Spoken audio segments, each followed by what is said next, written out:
Scene one, Apple, take one. Le tourisme spatial, est-ce que c'est une utopie ou est-ce que c'est une réalité? Je pense que c'est bientôt une réalité. Pour l'instant, c'est un rêve, mais avec un œil ouvert, parce qu'il y a pas mal d'entreprises aux États-Unis qui sont en train de développer leurs véhicules. Et je pense que dans les prochaines 2-3 années, on va réaliser les vols commerciaux. Selon vous, est-ce que ce sera réservé à une élite, aux personnes riches, ou est-ce qu'un jour on peut imaginer que tout le monde pourrait aller dans l'espace pour ses vacances?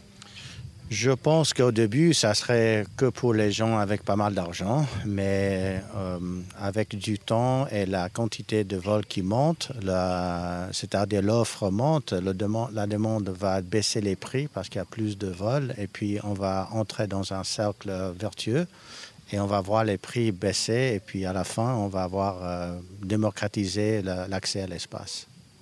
Alors au-delà des navettes qui vont nous permettre d'aller dans l'espace, est-ce que vous pensez qu'on verra un jour des villes, des hôtels, des complexes hôteliers dans l'espace? Je suis convaincu que dans quelques années, on va avoir les destinations orbitales dans l'espace, c'est-à-dire les laboratoires pour les chercheurs scientifiques ou bien des entreprises, et aussi évidemment des hôtels un jour.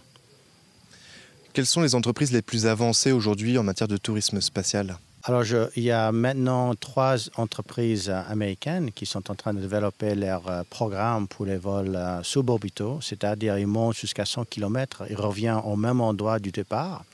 Ils s'appellent X-Core Aerospace, Virgin Galactic et Blue Origin. Je dirais que pour l'instant, Virgin Galactic est un peu en avance avec Blue Origin, et puis peut-être X-Core est peut-être un an en arrière des autres.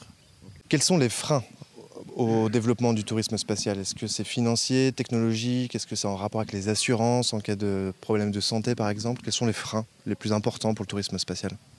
Bon, il y a pas mal de difficultés, évidemment.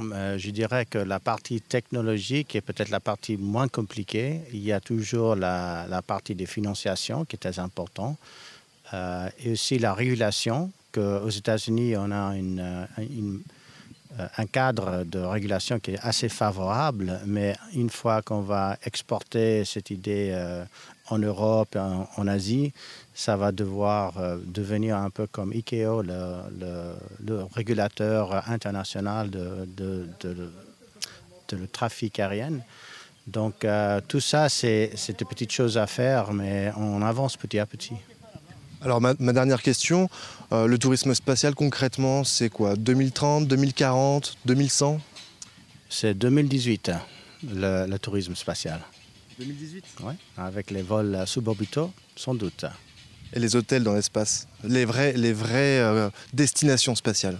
Au début de la prochaine décennie, on va voir les hôtels, les destinations orbitales.